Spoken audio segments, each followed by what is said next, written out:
Hello everyone, again welcome back in the class of assembly physics. Student, हमारा topic चला था interference और previous video में हमने इंटरफेरेंस के लिए ये कंडीशन बना ली थी। यदि आपको थोड़ा सा भी इंटरफेरेंस पे यदि आपको स्टूडेंट कंफ्यूजन है तो प्लीज़ आप पार्ट फर्स्ट और पार्ट सेकंड देखिए, आपको पूरा इंटरफेरेंस समझ में आएगा।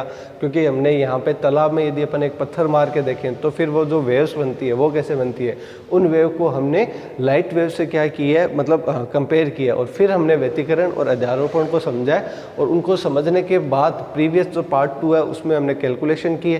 कैलकुलेशन करते हुए हम यहाँ तक पहुँचे हैं। तो स्टूडेंट, यदि ये इक्वेशन कैसे है, इनमें यदि आपको थोड़ा सा भी डाउट है ना, तो प्लीज़ आप एक बार वो प्रीवियस वीडियो वॉच कीजिए। मैं श्योर हूँ आपको ये टर्म्स पूरी समझ आ जाएगी। मैं ये भी श्योर हूँ कि आपको इंटरफेरेंस और अध्यारोपण में क्या डिफरेंस रहता है, क्या दोनों एक है, ये चीज़ भी आपको अच्छे से समझ आएगी। ठीक है, तो स्टूडेंट हमने स्टार्ट कर रखा था इंटरफेरेंस, और इंटरफेरेंस में हमने बना रखी थी वही S1 कोई एक सोर्स था, लाइट सोर्स बोल सकते हो। ठीक है, S2 क्या था, कोई दूसरा लाइट सोर्स था। यहाँ पे X1 था, यहाँ पे X2 पाथ था, और P पॉइंट पे क्या कर रहे थे, ये सुपरपोज कर रहे थे, अर्थात अध्यारोपित कर रहे थे। यहाँ पे क्या हो रहा था, इंटरफेरेंस हो रहा था। ठीक है, फिर इसके अकॉर्डिंग हमने क्या बनाई, I1 I2 बना ली।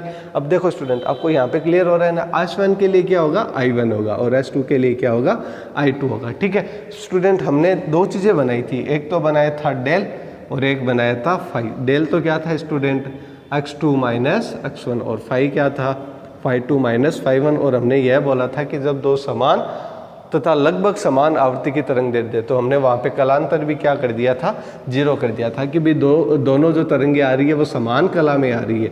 तो फाई 2 बराबर क्या हो गया था, फाई 1 हो गया था, और फाई की वैल्यू क्या हो गई थी, जीरो हो गई थी। ठीक है स्टूडेंट, क्योंकि यहाँ पे कोस के डेल माइनस फाई था, प्रीवियस वीडियो में ये भी मेंशन किया है। ठीक है स्टूडेंट, देखिए स्टूडेंट, आज अपन जो टॉपिक डिस्कस करेंगे वो कंस्ट्रक्टिव इंटरफेरेंस के बारे में होगा, अर्थात संपोषी व्यतिकरण कब होता है। तो पहले अपन संपोषी के लिए कंडीशन पढ़ेंगे, फिर अपन विनाशी के लिए क्या पढ़ेंगे, कंडीशन पढ़ेंगे। तो संपोषी व्यतिकरण के लिए वापस एक बार अपन क्या लिखते हैं, जो हमारे पास कंडीशन है उसको अपन लिखते हैं I बराबर I1 plus I2 plus 2 root I1 root I2, और कितना है स्टूडेंट, आगे है कॉस के डेल फाई 2 बराबर फाई 1। ये क्या आ गया, कॉस के डेल। अब देखिए, फॉर कंस्ट्रक्टिव इंटरफेरेंस डेल की वैल्यू क्या होनी चाहिए, डेल की वैल्यू होनी चाहिए एन लेमडा के इक्वल फॉर कंस्ट्रक्टिव इंटरफेरेंस, अर्थात संपोषी व्यतिकरण के लिए, संपोषी व्यतिकरण के लिए, अर्थात इन दोनों में पथांतर कितना होना चाहिए student, x2 minus x1, del की वैल्यू कितनी होनी चाहिए, एन लेमडा के बराबर। ठीक है, तो देखिए ये जब अपन वैल्यू लिखेंगे तो हमारे पास, पहले इस पे ही बात कर लेते हैं ना, कोस के क्या होता है, 2 पाई बाई लेमडा, और डेल की वैल्यू कितनी, एन लेमडा। तो ये कितना आ जाएगा, सॉरी यहाँ पे एन और ये आ जाएगा लेमडा, लेमडा से लेमडा कैंसिल आउट हो जाएगा, और कोस 2 पाई एन बचेगा। कितना बचेगा, कोस 2 पाई एन। और आप जानते हो स्टूडेंट, कोस 2 पाई एन की वैल्यू क्या होती है, एक। और एक वैल्यू यदि अपन यहाँ पे रखें तो ये कंडीशन क्या बन जाएगी स्टूडेंट, यहाँ पे बन जाएगा I इक्वल्स टू आ जाएगा कितना, I1 प्लस I2, और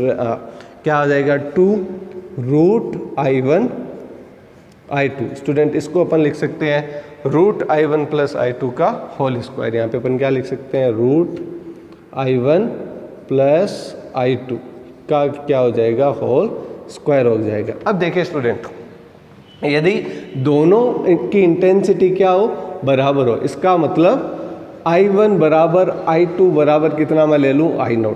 यहाँ से न्यूमेरिकल बनते हैं स्टूडेंट, यहाँ से न्यूमेरिकल बनते हैं कि यदि दो लाइट सोर्स की इंटेंसिटी बराबर है तो बताइए उनका रिजल्टेंट इंटेंसिटी मैक्सिमम कब होगी और मिनिमम कब होगी। ऐसे क्वेश्चन एग्जाम में पूछे जाते हैं। समटाइम्स ऐसे एग्जाम्पल कंपटीशन एग्जाम में भी पूछ सकते हैं कि यदि दो प्रकाश सोर्स, दो लाइट सोर्स की इंटेंसिटी क्या हो, बराबर हो, तो जो रिजल्टेंट इंटेंसिटी मैक्सिमम क्या होगी और मिनिमम कब होगी। और ऐसा भी पूछ सकता है मैक्सिमम और मिनिमम का रेशियो कितना होगा। यदि आपने कभी प्रीवियस कंपटीशन के पेपर देखे हो तो ये क्वेश्चन आपको लगभग मिला होगा। ठीक है, तो देखिए पहले तो अपन बात करते हैं I मैक्सिमम की। तो स्टूडेंट, I मैक्सिमम कितना हो जाएगा, I मैक्सिमम के लिए क्या होगा, इसको अपन लिख सकते हैं root I0 plus root I0, तो कितना हो गया, 2 रूट I0 का क्या हो जाएगा, होल स्क्वायर, तो 4 I0। ये क्या आएगा स्टूडेंट, आई मैक्सिमम, अर्थात संपोषी व्यतिकरण में परिणामी तीव्रता का अधिकतम मान कितना होता है 4I0। कब? जब I1 बराबर I2 हो। ठीक है, ये हमने कौन सा देखा? कंस्ट्रक्टिव इंटरफेरेंस देखा। अब अपन कौन सा पढ़ेंगे? Destructive interference. डिस्ट्रक्टिव इंटरफेरेंस इस बोर्ड पे आ जाएगा। देखिए स्टूडेंट, यहाँ पे अपन लाइन बना रहे हैं, क्योंकि एक ही बोर्ड पे हो जाए ना, तब आप लास्ट में एक स्क्रीनशॉट लेके दोनों को एक साथ क्या कर सकते हो, समझ सकते हो, और आप तुरंत मतलब थोड़े से टाइम 5 मिनट में पूरा टॉपिक रिवाइज कर सकते हो। ठीक है, तो स्टूडेंट पहले तो इसको तो हम बोल दें फॉर कंस्ट्रक्टिव को तो ए बोल दे, और जो नेक्स्ट रहेगा उसको अपन बोल देते हैं बी। तो ये कौन सा हो जाएगा? डिस्ट्रक्टिव, अर्थात विनाशी व्यतिकरण। Destructive interference. देखिए इसके लिए क्या होता है? इसके लिए कोस लेमडा की वैल्यू होती है n plus half. n plus कितनी रहती है? हाफ। इंटू क्या रहेगा student? Lambda. n plus half into क्या रह जाएगा? लेमडा। अर्थात जो पथांतर है उसका मान कितना आना चाहिए स्टूडेंट? उसका मान आना चाहिए n plus half into lambda. ठीक है, अब देखिए हमारे पास कोस लेमडा है, अपन क्या लिखेंगे? वैल्यू। देखिए आपको दिखाई आते जाएगा। देखिए ये तो देखिए अपन कोस लेमडा में यदि वैल्यू रखें तो कोस के लेमडा के क्या होता है? 2 बाई लेमडा, और मल्टीप्लाई कितना हो जाएगा? n प्लस हाफ मल्टीप्लाई क्या हो जाएगा? लेमडा। लेमडा से लेमडा कैंसिल आउट हो जाएगा। इसको जब अपन सोल्व करेंगे तो वैल्यू आएगी स्टूडेंट हमारे पास -1। वैल्यू कितनी आएगी स्टूडेंट हमारे पास? -1। ठीक है, अब ये -1 वैल्यू अपन कहाँ पे रखेंगे? यहाँ पर। तो यहाँ पर जब अपन रखेंगे तो i बराबर कितना हो जाएगा? इसको अपन एक बार ऐसे ब्रैकेट बंद कर देते हैं, ये इसके अंदर है। ठीक है, तो हमारे पास i बराबर कितना था? I1 प्लस I2 माइनस हो जाएगा 2√I1 I2। ठीक है स्टूडेंट, अब क्या हो जाएगा? अब स्टूडेंट अपन यह बोल सकते हैं कि I इक्वल्स टू क्या हो जाएगा? I इक्वल्स टू हो जाएगा, यदि अपन क्या मान ले I1 माइनस I2 है ना, तो इसी प्रकार से यह बन जाएगा √I1 माइनस √I2 का क्या बन जाएगा student?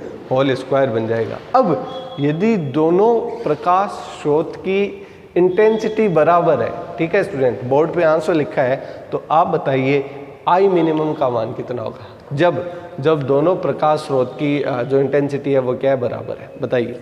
When the intensity of both light source, when intensity of both light source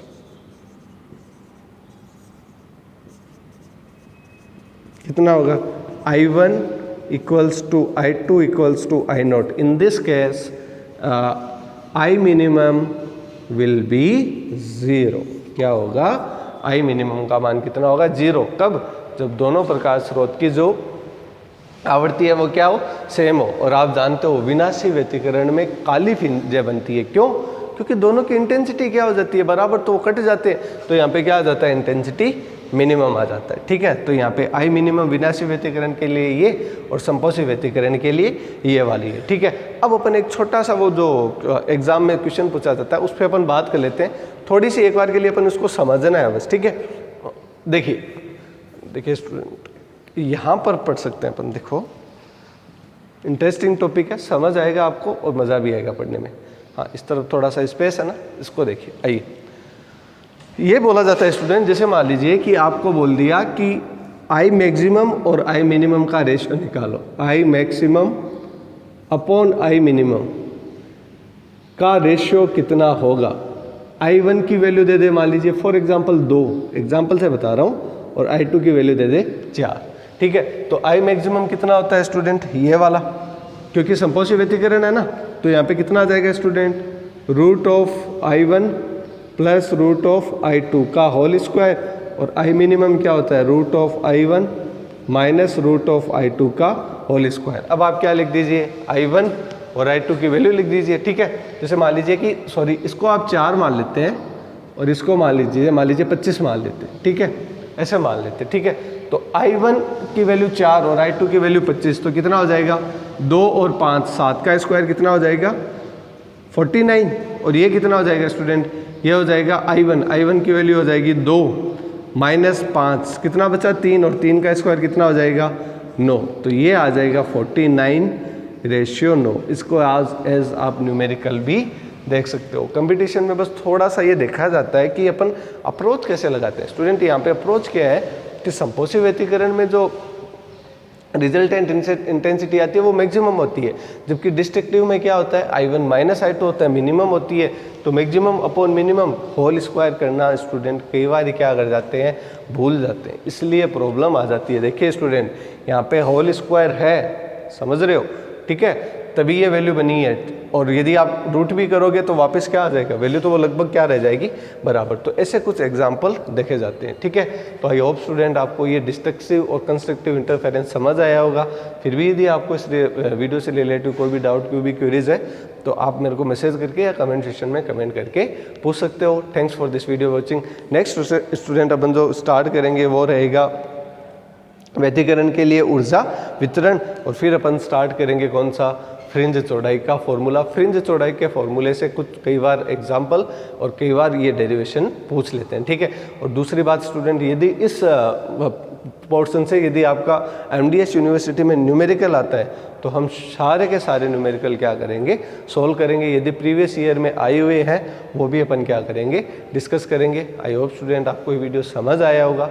thanks for this video watching. Thank you student.